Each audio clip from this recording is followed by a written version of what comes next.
Está entrando no ar. Debate 93.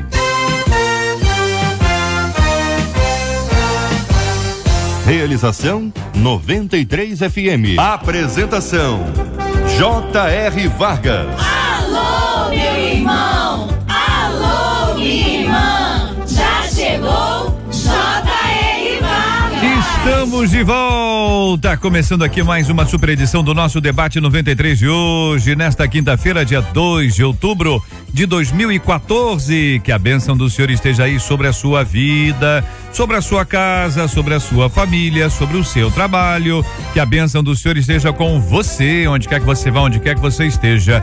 Receba o carinhoso abraço em nome de toda a nossa equipe que já está aqui a postos para te atender, para te receber, para te ouvir. Você liga, você fala com o Debate 93. Fale com o Debate 93. 2461-0093. E-mail debate@radio93.com.br. Facebook Rádio 93 FM. Site www.radio93.com.br. Olha ela aí, minha gente, Marcela Bastos, muito bom dia. Bom dia, JR, bom dia aos nossos queridos ouvintes da 93 FM. E pra quem tem irmão, sempre fica uma pergunta, JR. Será que o meu pai e minha mãe ama mais o meu irmão do que eu? Será que o meu pai tem um filho predileto? E aí entra a questão, será que eu sou o predileto ou sou o preterido? Piorou aí, então. E quando eu sou o preterido? Essa é a pergunta. E sabe quem vai responder? Quem? Pastora Flor de Lis, da Comunidade Evangélica Ministério. Tem várias opções, né? Ela pode cantora MK, ela pode responder à vontade. Bom dia, bem-vinda, Flor de Lis. Bom dia, pastor JR. Bom dia a todos os ouvintes, a todos os debatedores. Que Deus abençoe Marcela aí com tanto carinho com os ouvintes, com os debatedores. Deus abençoe. Amém. Pastor Jean Max também vai responder essa questão, que é da Assembleia de Deus da Ilha do Governador. Bom dia, Marcela, bom dia, JR, bom dia aos debatedores. Que alegria estar aqui hoje, um dia muito especial. Que Deus abençoe os nossos ouvintes, que esse seja um debate bem produtivo e enriquecedor. E hoje nós temos duas meninas à mesa, a segunda delas, pastora Andréia Mello, que é lá membro da Igreja Apostólica Unidade em Cristo na Ilha do Governador. Bom dia, Marcela, JR, debatedores, é muito bom estar aqui. E esse debate vai ser maravilhoso, né? Primeiro porque tem duas mulheres, uma coisa boa. Olha aí. E porque a Ilha do Governador tá bem representada.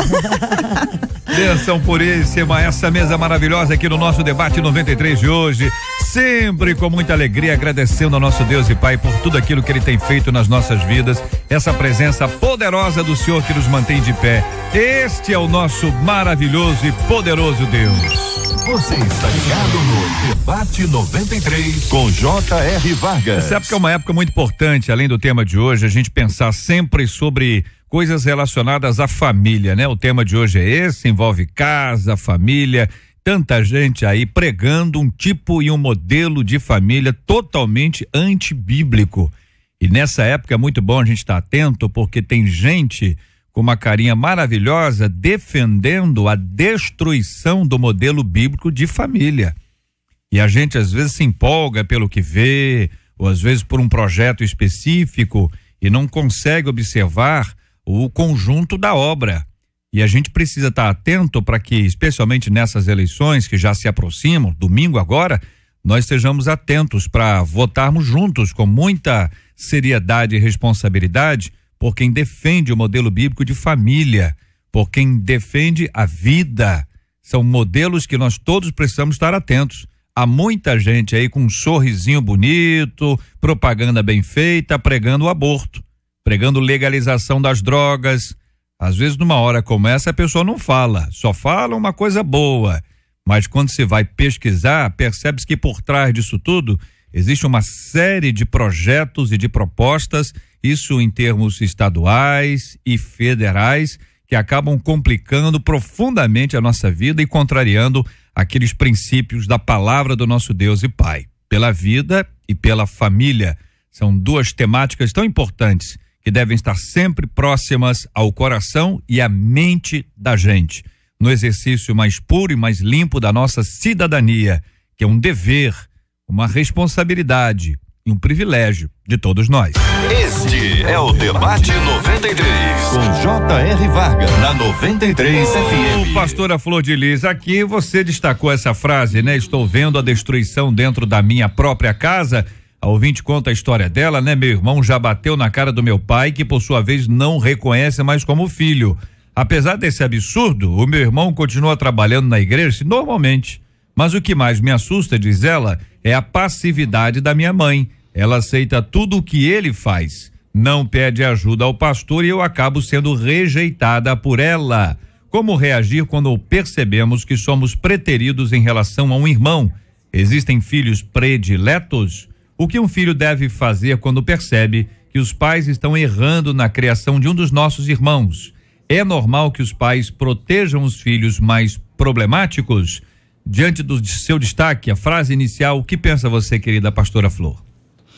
Olha, está acontecendo muito, a destruição da família está crescente. Nós estamos vendo esse problema crescendo, por isso eu estou vendo a destruição da minha família, da minha própria casa. Isso está acontecendo em muitos lares e isso começa a nos preocupar. Nós temos que começar a nos preocuparmos com isso e orarmos por isso e tentarmos fazer palestras sobre isso, porque há vários fatores que destroem uma família. Quando fala de destruição familiar, as pessoas vão só pelo lado das drogas, da cachaça, das brigas, enfim, existem vários fatores que causam isso. Principalmente um dos graves fatores que acaba ocorrendo isso que a ouvinte falou, é a chamada síndrome parental, que faz com que um dos filhos consegue adquirir um ódio pelo pai ou pela mãe, e às vezes até sem alguma justificativa. Quero ouvir também a opinião aqui do pastor Jean Marcos sobre esse assunto. Bem, a gente está em perfeita sintonia com a postura da pastora Flor de Lis, porque, de fato, em todas as áreas da família, ela vem sendo atacada, vem se destruindo, suas estruturas estão se desmontando, porque o homem tenta mudar o modelo que Deus implantou. Além da questão da violência familiar, além da questão da insensibilidade, do descompromisso com os valores da família, nós estamos percebendo também que as pessoas sequer entendem o que é família hoje em dia. Sequer entendem. Então, eu espero que a gente possa esclarecer alguns pontos em cima desse assunto, para que os ouvintes que estão agora vivendo uma situação parecida com essa que foi descrita pela ouvinte, possam encontrar solução para suas vidas. Pastor Andréia.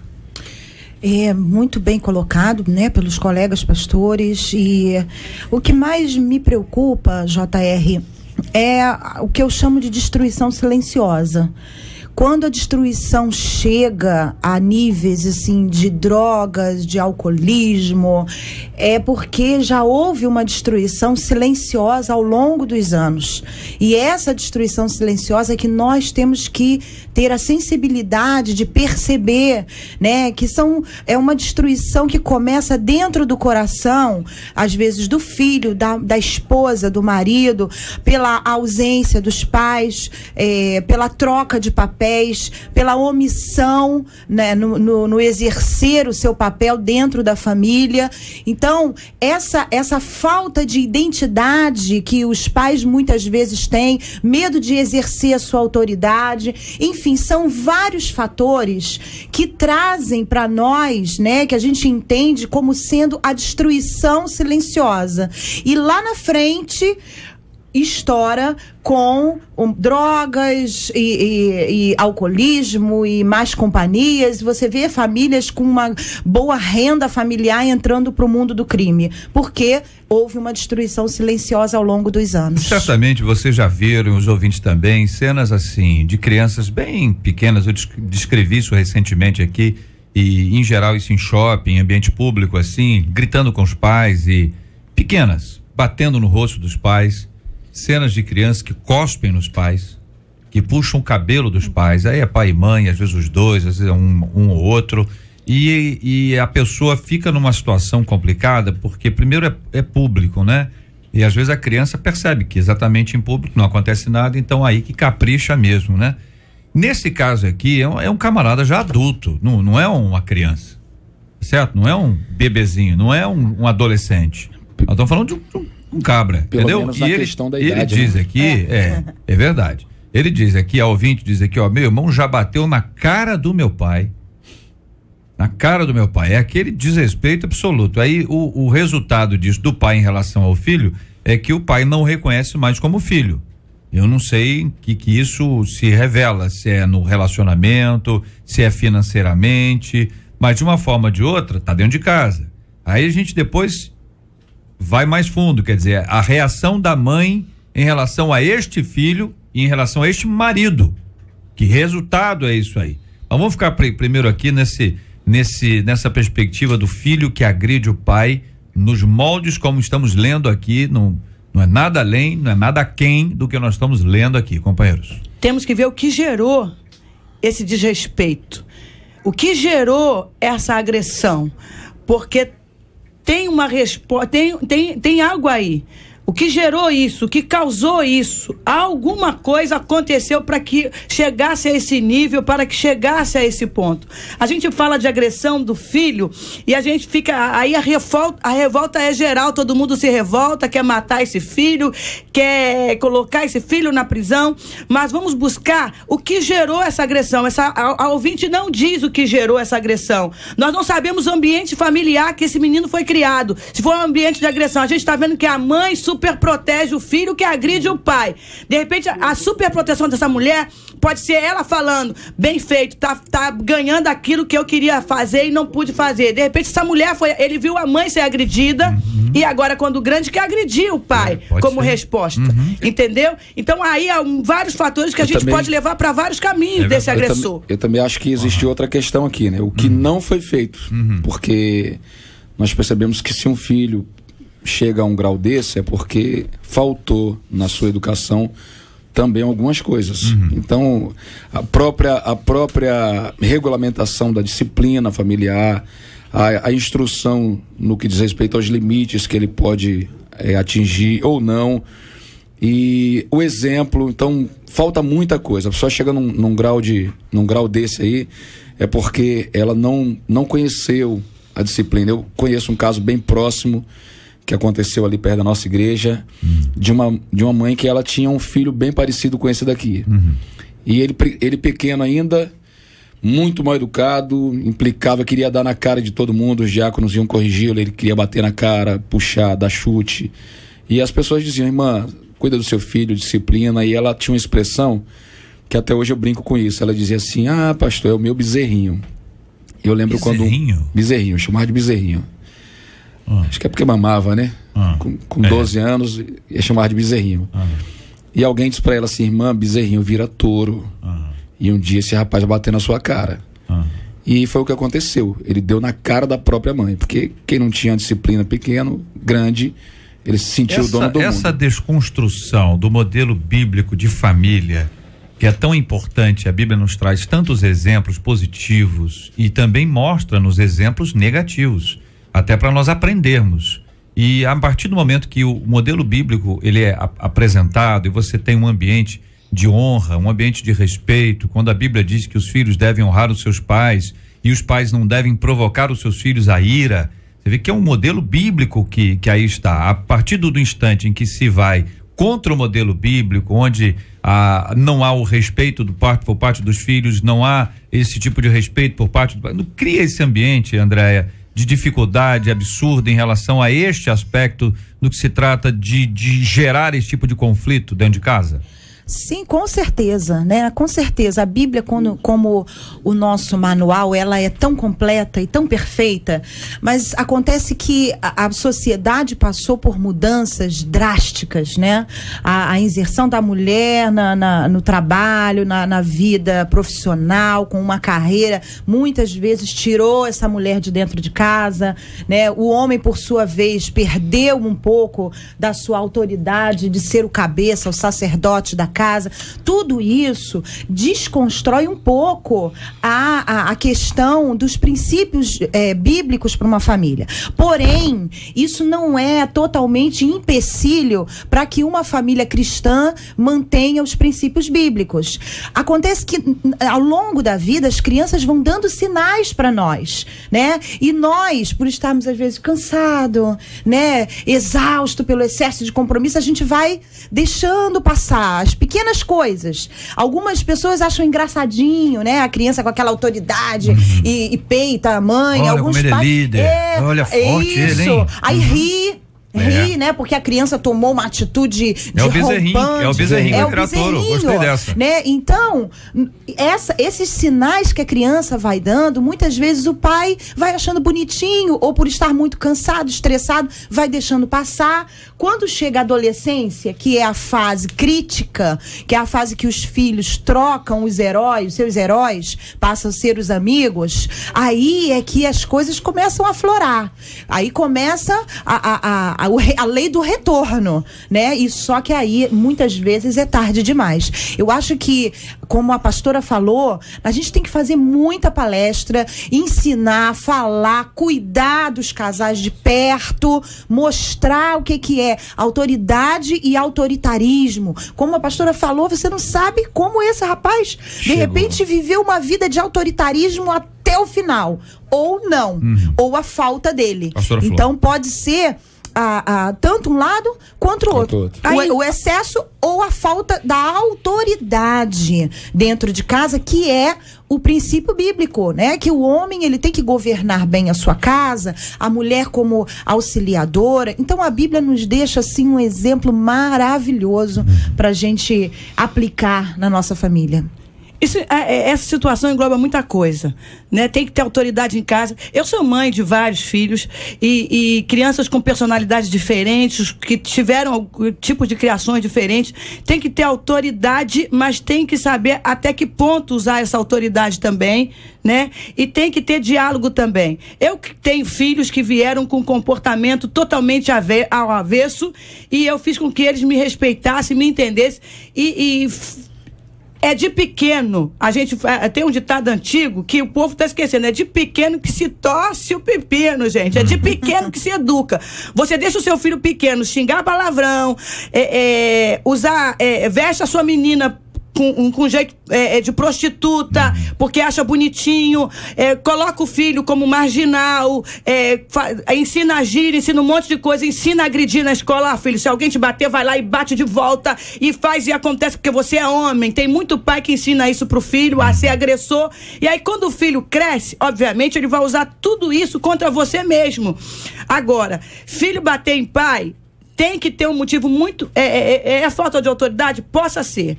Ou pode não ser. Esse pai talvez não tenha tanta autoridade assim, porque lá atrás tem alguma coisa que ele faltou. Tem alguma coisa que hoje ele não pode bater de frente com esse filho. Tem alguma coisa obscura nisso aí. Porque aí filho não... Olha, dois, né? Eu tenho vários filhos homens que vieram viciados em drogas e nunca levantaram uma mão pra mim. Porque lá em casa eles sabem, se virar a mão pra mim, meu irmão, o negócio vai ficar sério. Entendeu? Lá em casa não tem idade pra respeitar. Meus filhos de 40 anos me respeitam, não tem essa de gritar comigo, de falar qual é a mãe, tudo.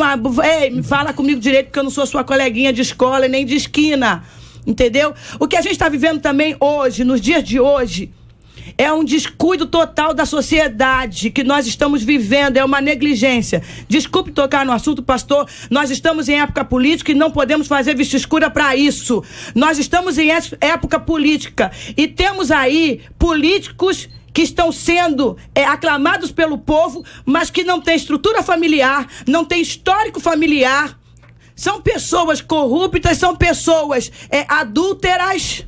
São pessoas com comportamento terrível e que o povo está ovacionando, que o povo está aí levando para o Senado. Vou falar do Senado, que aí eu posso falar. Vou falar do Senado. Está aí uma lista de senadores e o senador que está ganhando hoje, se fosse as eleições hoje, que ganharia, é um homem que nos deu muita alegria no futebol. Eu sou super admiradora dele. Como jogador de futebol, me deu muitas alegrias, mas não serve para ser meu representante no Senado, porque vários casamentos falidos, destruídos, um homem que aparece nas redes sociais embriagado, cheio de mulheres do lado em volta, e um homem que sai em foto com um homem que diz que é a favor da pedofilia, porque a pedofilia amadurece sexualmente a criança. Um homem que sai na foto com um homem que diz isso não merece ir pro Senado com o meu voto. Então, tudo isso tá gerando isso aqui.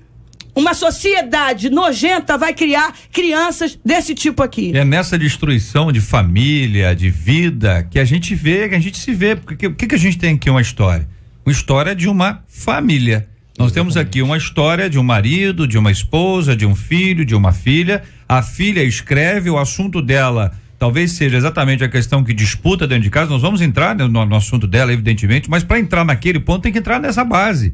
E essa base, esse ponto aí, diz o seguinte: olha, como é que se constrói, tá certo? Como é que se constrói sobre edificações falhas? E essas edificações estão absolutamente falhas. Que erro foi esse aí? Foi dele, foi do pai, o erro foi do filho, o erro foi da mãe, o erro foi da irmã, ou todos eles erraram? Então, quais são as nossas referências? Quando a Flor cita este exemplo, e a gente pode replicar isso para todos os outros cargos que estão sendo disputados, assim, aquela é a referência. Uma pessoa eleita para um cargo de destaque como esse que aí estão, ela se torna referência. Que referência você quer para os seus filhos? Então, a gente tem usado muito a expressão aqui, construindo. Uma coisa que foi construída, e eu acho que já deu para o ouvinte perceber que, num caso como esse que está apresentado, há todo um cenário, né? Então, num começo, não houve autoridade. Quando o garoto botou as barbas de fora, né? Aí quis apresentar a autoridade e agora já era tarde demais, quis entrar com a medida de correção. Então, além disso, tem uma sociedade inteira aprovando um mau comportamento familiar. Nós temos representantes, como a Flor de Lis apresentou, que defendem um modelo que a Bíblia contraria.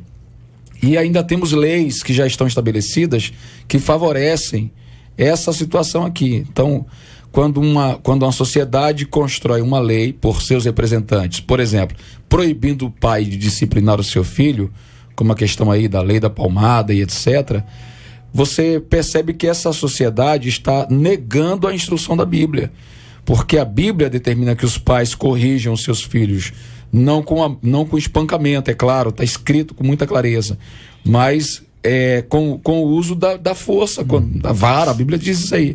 E a gente não pode anular a palavra de Deus por causa da opinião de uma sociedade que caminha para o inferno. Nós temos que entender que o Senhor tem um modelo diferente para as nossas famílias. Na realidade, eu vejo como algo assim muito cíclico, né? Quando Deus formou o homem, a primeira instituição que ele pensou foi a família, né? Ele pensou primeiro na família, depois na sociedade. Então, eu entendo que a família, uma família bem estruturada, famílias bem estruturadas vão gerar uma sociedade mais saudável. E a sociedade saudável vai influenciar as famílias também, né? Então, uma coisa está ligada à outra. Agora, eu entendo assim, né? Eu sei que a sociedade está corrompida completamente. Então, eu sei que como mãe e como pai, eu vou ter um trabalho dobrado ou até triplicado para manter o meu feudo, que é a minha família, em ordem. Mas eu preciso lutar, não posso desistir, né? Não posso desistir disso. Ali dentro da minha casa, eu sou a governante. Então, eu tenho que passar, como a pastora falou, eu tenho que passar para eles ali respeito. Eu tenho que... Ontem eu estava estudando com o Lucas e aí, não sei o que ele falou, tá maluca? Parei, parecia, ele tava brincando, né? Parecia uma brincadeira. Mas eu parei, eu falei, como é que você falou com a mamãe? Eu falei, eu tô estudando com você, eu sou maluca?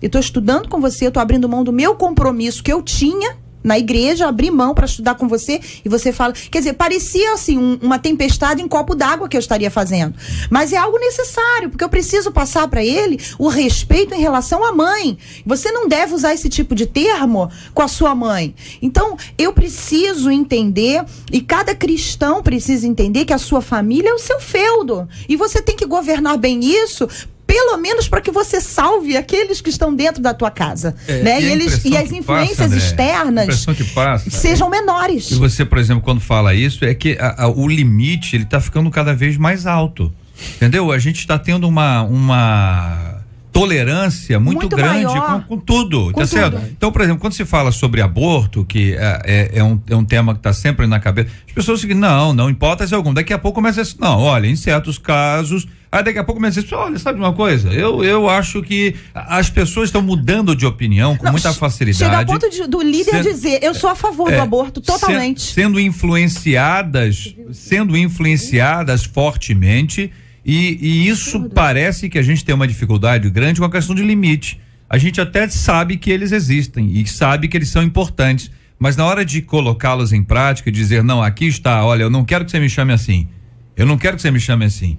tá certo? Então a nossa ouvinte conta que depois do irmão ter batido na cara do pai, a reação do pai foi essa que ela descreve, não reconhece o filho como filho. Apesar desse absurdo, aí você entra numa prática que é o seguinte, não tem nada errado, entendeu? Vai lá, você bate no teu pai e vai para o culto. Eu não sei se bate no pai e vai para o culto ou vai para o culto e bate no pai. Entendeu? A ordem aí dos tratores, ela continua. Você imagina, o que é isso?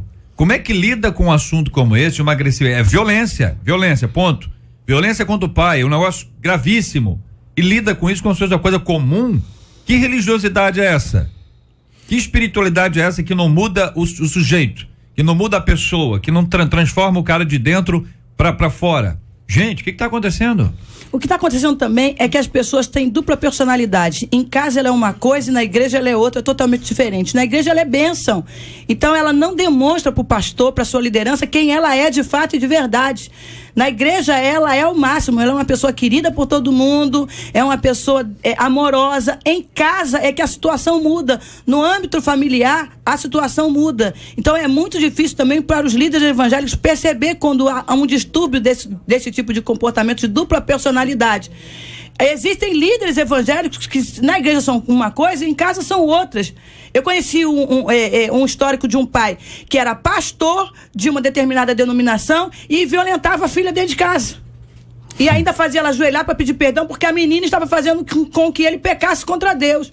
Hoje essa menina é revoltada com Deus, contra o evangelho, ela tem pavor de ouvir a palavra de Deus, consequência de tudo que ela sofreu. Então existem pessoas que mascaram que ela é de fato e de verdade com essa roupagem de eu sou evangélico, eu sou bonzinho, eu sou a pessoa certinha, e existe muito isso. Então a gente tem que ter muito cuidado com essas coisas, porque esse menino aqui já diz, na igreja ele é uma coisa, em casa ele é outro, totalmente diferente. E o que me chama a atenção aqui também é o comportamento do pai, que por sua vez não reconhece mais como filho.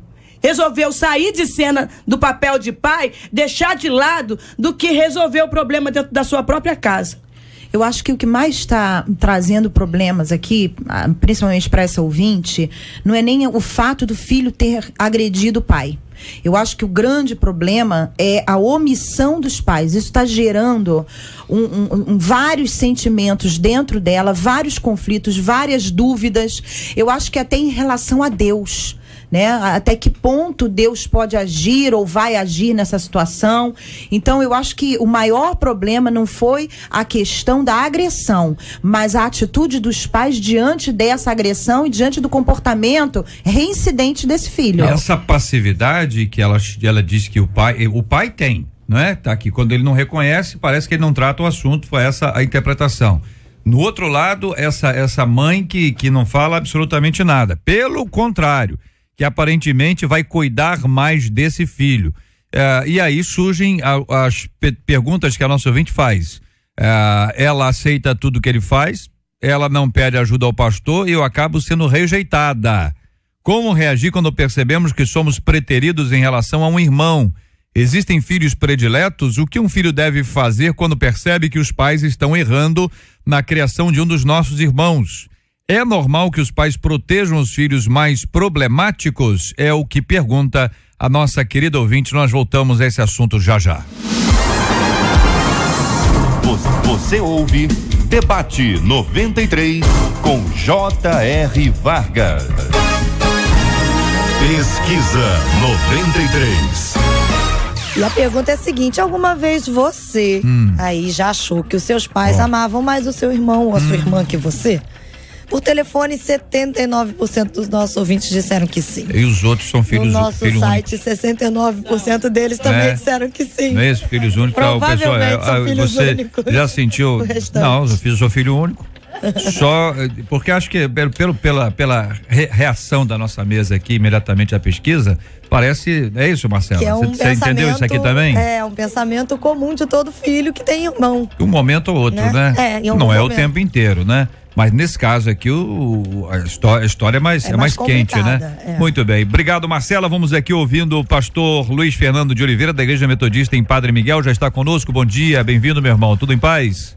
Muito bom dia, JR, bom dia aos componentes da mesa, a você que nos ouve nesta manhã difícil, pouquinho de chuva já em alguns pontos da cidade, e para chegar aqui, só a misericórdia. Obrigado pelo seu empenho, pelo seu esforço. Respira, fica tranquilo. Respira aí, que eu quero ouvir a sua opinião sobre esse assunto, queridos. Aqui, quando a nossa ouvinte fala sobre passividade, nós tocamos nesse ponto aqui na última palavra sobre esse assunto. O pastor Jean Max se manifestou para poder interagir sobre esse tema, né? A nossa ouvinte diz que ela, a mãe, aceita tudo o que ele faz, não pede ajuda ao pastor e eu acabo sendo rejeitado. Essa é a descrição da passividade da mãe. JR, nós temos um pai omisso que fugiu da responsabilidade de corrigir a situação da sua casa. Nós temos um irmão omisso que se mascara dentro de uma igreja com um aspecto de santidade que passa longe dele, né? Nós temos uma mãe omissa que não busca a ajuda de um pastor, que não exerce a sua autoridade também na correção daquela casa, que protege um filho e na queixa do outro ela resolve dar como resposta a rejeição. Então, esse é o retrato da atualidade. As pessoas não se responsabilizam por mais nada. Não se responsabilizam, e tem o outro lado também. Não querem responder, não querem explicar, não querem dar a resposta dos seus comportamentos. Então, nós percebemos que a correção disso aí está na palavra de Deus.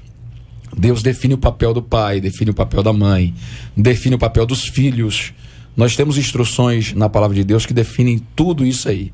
E nós, como igreja, temos que voltar a pregar com mais seriedade, exigir dos nossos irmãos, a começar de nós próprios, uma mudança de comportamento, para que de fato a Bíblia tenha valia na vida das pessoas, porque parece, e isso aqui eu até uso como desabafo, já questionei muito dentro da casa de Deus isso aí, parece que a Bíblia não produz mais o efeito que produzia no passado no coração dos crentes, porque nós temos percebido que as pessoas frequentam a igreja e se comportam como sempre se comportaram, como se nada tivesse acontecido em suas vidas, mas a gente sabe que passa a terra e o céu, e a palavra de Deus permanece para sempre. A palavra não muda. Quem está mudando é a instrução, é o aprendizado.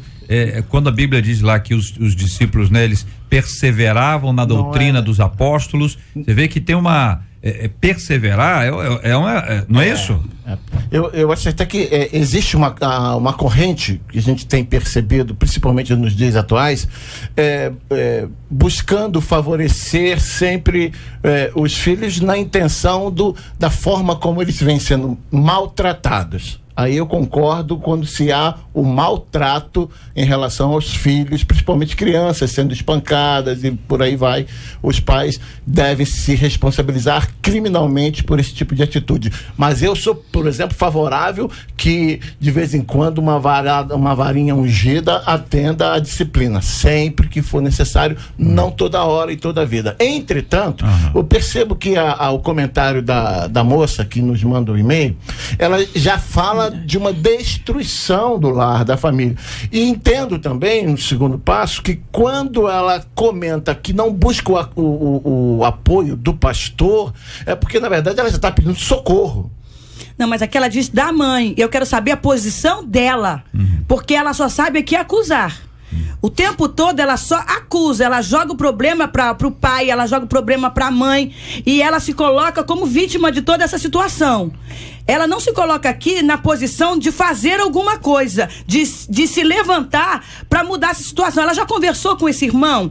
Ela já tentou um diálogo com esse irmão para saber a causa dessa agressão? Ela já tentou ajuda para esse irmão? Ela já sentou com essa mãe para conversar? Por que essa super proteção, mesmo diante de um caso muito grave, que é um caso de agressão ao pai? Por que essa mãe super protege o filho que agride ao marido dela? Por que essa mãe não foi ao pastor? De repente, essa mulher está vendo no filho a reação de algo, de uma vingança que ela gostaria de ter feito e não fez, gente. Agora, não existe filhos mais amados. Os pais amam os filhos iguais, agora existe afinidade. Afinidade maior com um do que com o outro. Vejam isso bem, é normal. Quando a nossa ouvinte, quando ela nos escreve, ela já apresenta assim uma busca de uma alternativa, não é? Se o irmão bate no pai, nela então nem se fala, né? A agressividade dele, não é? Ela, no e-mail dela, ela conta que ele já bateu no pai, não foi uma vez. Tava um dia, ele já bateu no pai várias vezes. JR, ela diz que ela é rejeitada pela mãe. Agora tem então, já deve ter tentado de alguma maneira. Alguma tentativa de comunicação. Uma das dúvidas dela aqui, que é a última que ela coloca, e pra gente colocar isso aqui de uma vez, é o seguinte, que às vezes um filho problemático, ele absorve mais a atenção. E aí, alguns pais, eles descompensam a atenção, eles começam a dar muito mais atenção a um filho problemático do que a uma pessoa que não tem. E ainda diz para o filho, teoricamente saudável, diz assim, olha, você não precisa, seu irmão precisa. Entendeu? Eu até tento entender isso, mas eu fico muito preocupado. Eu não tô achando que tá certo, não, tô dizendo que isso acontece, entendeu? Mas eu também fico preocupado nesse aspecto, porque esse que é problemático, sabendo desta situação, alimenta exatamente essa possibilidade para que tenha sempre essa proteção. E aí cria no outro ou nos outros uma impressão de uma rejeição ou de um privilégio, o que não deve acontecer. A pastora até colocou muito bem sobre o aspecto de que os pais, a gente crê nisso, como o pai que sou também, que os pais amam os filhos igualmente, mas diante de alguma situação ele tem que reagir para proteger a sua prole, e nesse aspecto às vezes há o exagero. Se não houver o ponto de equilíbrio, atenda com um cuidado maior, sem esquecer do outro, sem esquecer da outra, sem ignorar o outro, sem ignorar a outra. Eu acho que eu tenho uma resposta para essa ouvinte, né? Primeiro, acho que ela ficou claro que essa diferenciação dada aos filhos problemáticos, ela é um pouco natural, até para tentar corrigir. Agora, indo talvez um pouco na contramão do que a pastora Flor de Lis apresentou aqui, dos personagens que estão nessa família, a de menor autoridade é ela, né? Ela é filha de um pai problemático, de uma mãe problemática e de um irmão maluco, e a irmã de um cara maluco. Então, em termos de autoridade, ela é quem tem menos condições de mudar aquilo ali. Agora, eu tenho uma palavra de Deus para essa jovem, humanamente falando. Ela pode mudar o seu próprio mundo, né? Em Cristo, né? Você em Cristo pode ser referência de saúde espiritual, moral, de saúde emocional dentro dessa casa, e a gente tem uma outra coisa à nossa disposição chamada oração. A Bíblia diz que as armas da nossa milícia, da nossa guerra, não são carnais, são poderosas em Deus. Então, com seus joelhos em terra, você transforma essa família toda, e a gente te ajuda aqui também, em nome de Jesus. Pastor Jean, essa menina, ela tem muito o que fazer, porque Deus não nos fez incapazes. Nós temos que, em Deus, ou a gente acredita nas possibilidades ou deixamos de acreditar na vida. Então, não existe impossível para Deus. Eu já peguei, quando eu digo que a reação dela, que ela pode fazer alguma coisa, sim, que ela pode saber a causa desse, ela tem como reagir sem se colocar nessa posição, porque se ela se colocar nessa posição de rejeição, ela vai sofrer com isso pro resto da vida dela.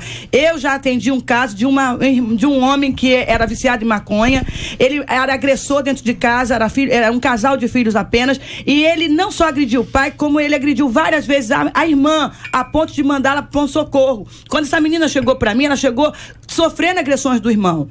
E nós conseguimos, através de terapia, de oração, e eu fui conversando com ela, disse, querida, vai por esse caminho. E todos os dias de manhã, quando ele estava na dele, normal, limpo, antes dele ir pro trabalho, eu dizia pra ela, libera uma palavra de amor pro seu irmão. Porque ela já não liberava mais, porque ela tinha essa coisa. Meu pai, minha mãe gostam mais dele, fazem tudo por ele. E ela também o agredia com esse afastamento. O que ela fez? Ela começou a liberar uma palavra de Deus sobre a vida dele. Ela comprou uma Bíblia e deixou sobre a cabeceira dele. Ele pegou a primeira Bíblia e jogou, varou no quintal. Ela ligou pra mim, eu disse, compre outra, coloque lá de novo. Eu disse, ele vai me bater. Eu falei, não vai, minha querida. Em cima da Bíblia, coloque a frase, apesar de todas as coisas, eu ainda te amo, porque você é o meu irmão.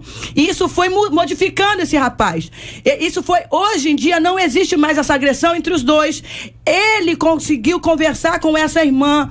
E aí ela soube a fundo o porquê de tantas agressões dentro de casa. Ela conseguiu tirar dele algo que nenhum psicólogo tirou, ninguém tirou. Essa irmã conseguiu tirar dele o segredo de todo aquele comportamento errado. E hoje ele é um rapaz totalmente diferente do que ele era antes. Então eu acredito na modificação quando se há uma reação a nível de ajuda. Eu entendo bem essas duas colocações, do pastor Jean e da pastora Flor de Lis, com duas palavras. Uma é possibilidade e a outra é responsabilidade. A responsabilidade de mudança não é dela, mas a possibilidade sim. Ela pode reagir tanto usando o exemplo que foi dado da menina que usou o amor maravilhoso, né? Sendo referência, orando, buscando aconselhamento. Ela tem uma infinidade de possibilidades à sua disposição. Agora, a responsabilidade não pode pesar sobre os seus ombros. Não é dela a responsabilidade de administrar os conflitos familiares. Ela tem responsabilidade, sim, de administrar os seus próprios conflitos, abrindo mão da rejeição, abrindo mão de viver como vítima, reagindo. Isso está dentro da responsabilidade dela como pessoa. Responsabilidade familiar está na mão dos pais, mas a possibilidade de mudar essa família está sim nas mãos dela também. Eu até entendo que hierarquicamente ela não tem essa responsabilidade, mas entendo que na ausência dessa responsabilidade ela tem que assumir também. Sim, a possibilidade de gerar mudança. O que o pastor Jean falou não é nem responsabilidade, é autoridade, né? Autoridade não, ela tem a condição de fazer. Casa, gente, quando alguém em casa nega essa função, esse papel, assumir, né? Alguém tem que assumir. E se ela ama os pais, se ela ama o seu irmão, por amor, ela tem que exercer essa autoridade, não só pela oportunidade, mas pelo que se vê e pela necessidade que ela entende de reconstruir ou não permitir que a sua família seja destruída.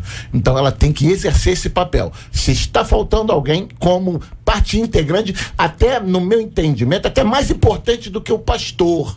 Porque o pastor não vai para exercer autoridade. O pastor vai exercer para ser o mediador da autoridade. O pastor não pode ir para exercer autoridade sobre a família. O pastor deve ir como um mediador. E aí, orientar, aconselhar, trabalhar nesse aspecto. E ela passa a ser a referência se falta o pai ou a mãe. Agora, a gente também tem que trabalhar com a hipótese de repente, ela querer ir ao pastor e está sendo impedida pelos pais. Porque se ela está debaixo da autoridade... Eu já cuidei de uma família... Que ela já provocou a mãe para isso. Sim, eu já cuidei de uma família que os problemas estouraram muito tempo depois... E a gente ficou sabendo que os pais ameaçavam. Você não expõe a sua família. Se você expuser a sua família, eu faço isso, faço aquilo. É verdade, então, é uma possibilidade. Ela não tem maturidade suficiente para falar, não, eu vou exercer a minha autoridade como parte integrante dessa família. Esse rapaz, ele tem função na igreja, ele tem responsabilidade, tá certo? Pode ser que a liderança da igreja não tem nenhuma... É isso que a Flor falou, dupla personalidade. Pessoa uma coisa em casa, outra completa, mas é tão diferente. Gente, vocês já se encontraram com essa história, né? Você fala assim, eu não acredito, fulano ou a fulana, não, mas nunca deu mostras. É exatamente isso que acontece e a gente se surpreende com realidades que a gente não sabe. É como às vezes acontece, né? pessoa diz assim, marido e mulher estão numa briga, aí a pessoa diz, olha, eu sou do lado de fulano, eu sou do lado de Beltrano, mas só quem sabe o que está acontecendo mesmo é quem está dentro de casa. Então essa nossa ouvinte, ela tem aqui uma possibilidade, nós estamos colocando isso aqui, vocês estão compartilhando isso aqui. A Flor deu um exemplo lindo, essa história maravilhosa. Você tem ação e reação de amor.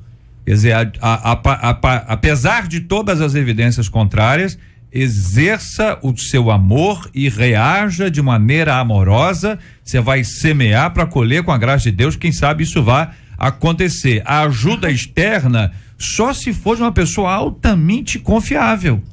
Entendeu? Daquele pastorzão assim, olha, não vai contar pra ninguém, vai ficar só aqui entre nós e tal. Ele de alguma forma vai exercer esse ministério de aconselhamento voluntário, né? Porque a pessoa não foi buscar. Se a mãe e o pai não forem buscar ajuda, se o menino for buscar, se a menina não for buscar ajuda, ele tem que chegar, não é como um intruso, ele tem que chegar muito leve, docemente, para poder conseguir atingir o coração da família. Isso. Que agora está desfacelado nesse processo que está aí. Quer dizer, não é mole. Muita gente aqui compartilhando opiniões e histórias sobre esse assunto. É mais comum do que a gente imagina, lamentavelmente. Lamentavelmente. E ela termina uma das colocações dela exatamente isso. Existem filhos prediletos e eu acho que no meio desse processo todo, esta pergunta se tornou menos importante para ela.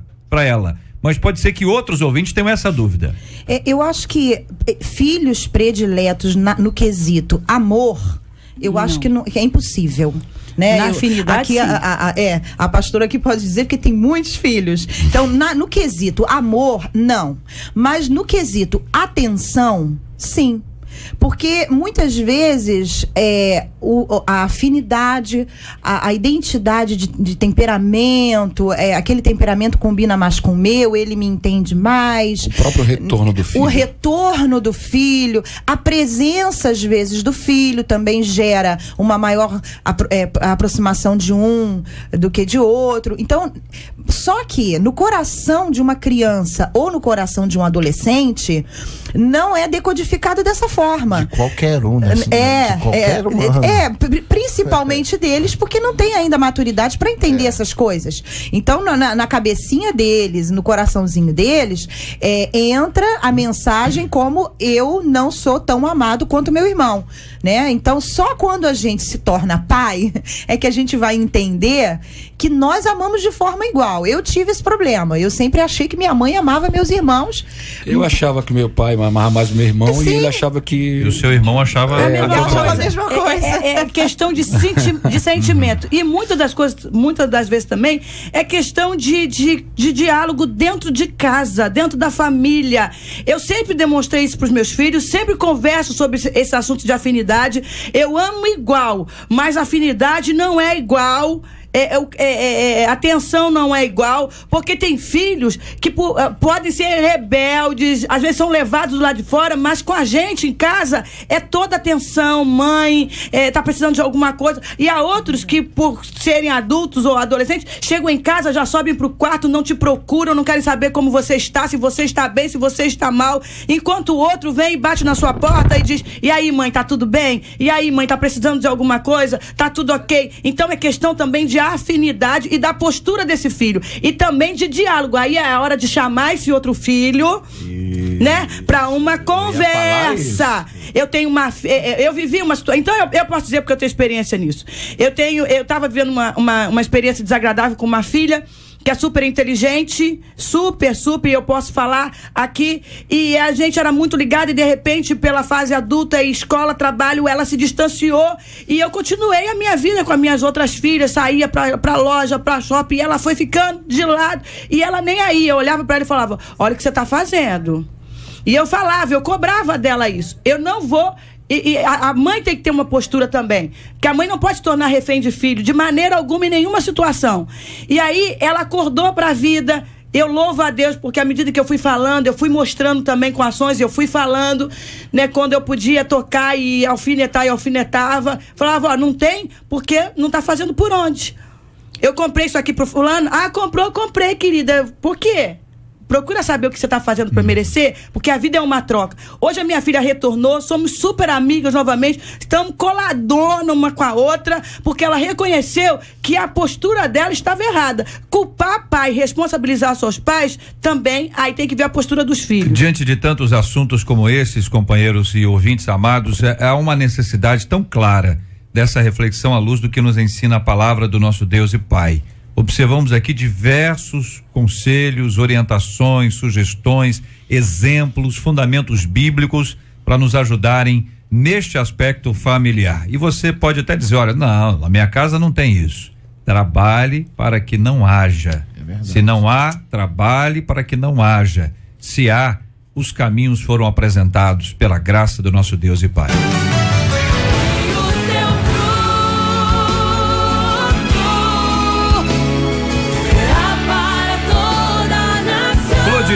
Aqui, em razão do seu depoimento agora há pouco, aí, algumas opiniões dos nossos ouvintes aqui, eu quero ler para que você possa responder aqui aos nossos ouvintes. Um deles dizendo aqui, ó, é importante ressaltar que as famílias apresentadas por políticos nos horários eleitorais nem sempre são verdadeiras, e sim puro teatro.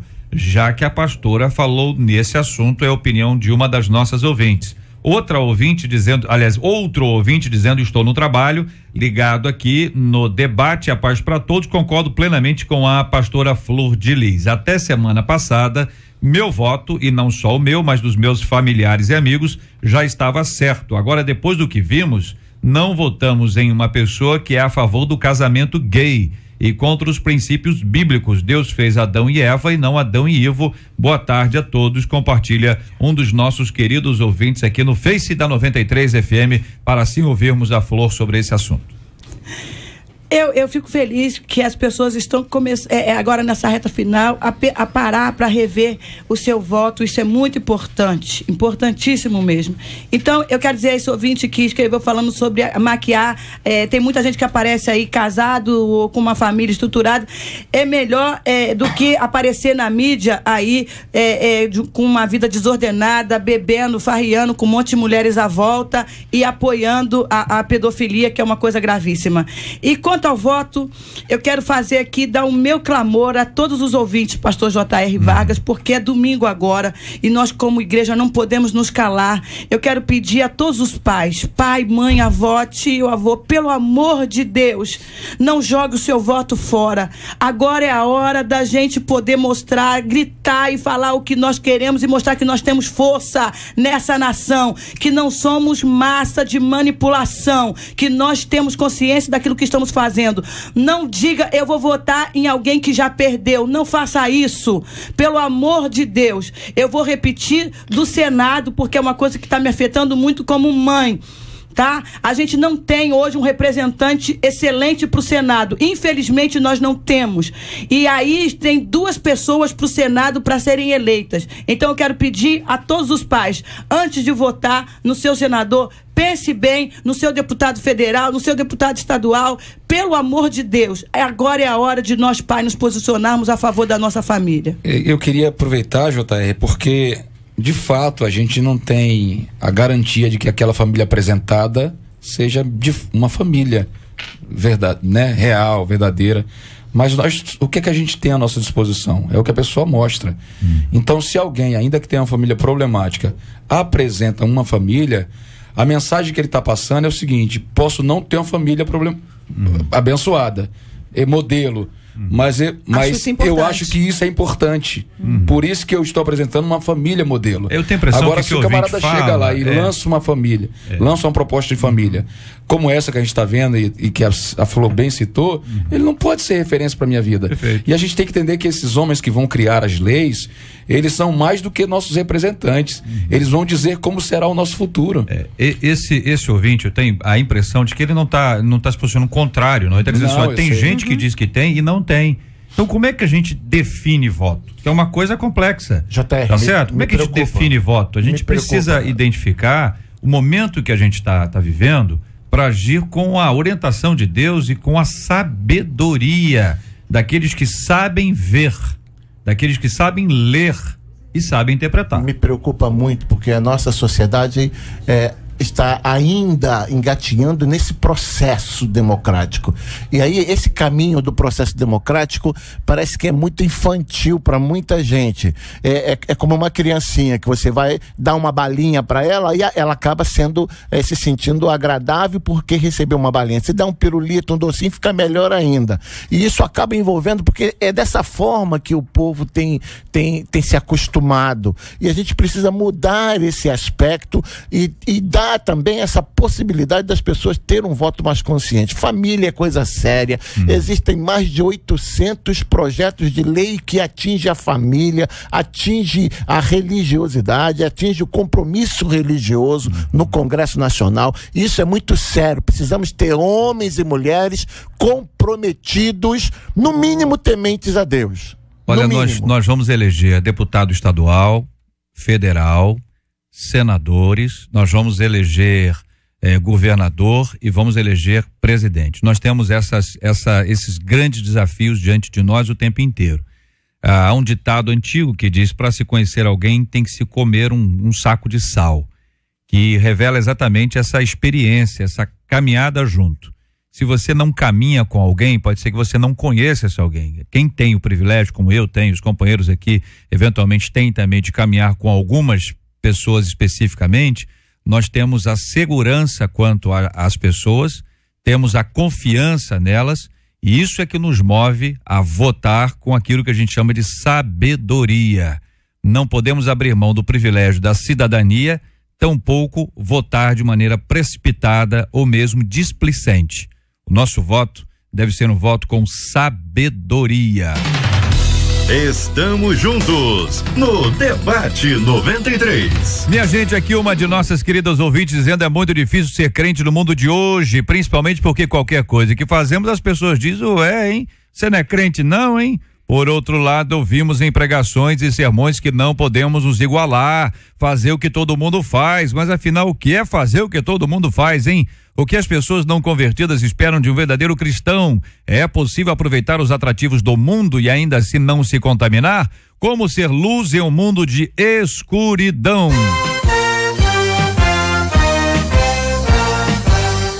Esses e outros assuntos estarão amanhã, se Deus quiser, a partir das 11 horas da manhã, em mais uma super edição do nosso Debate 93. Rapidamente, obrigado aqui aos companheiros. Pastor André, obrigado, um abraço. Abraço. Deus abençoe, pastora Flor de Lis. Abraço e orem muito pelo deputado Haroldo de Oliveira. Reverendo Luiz Fernando, obrigado, um abraço.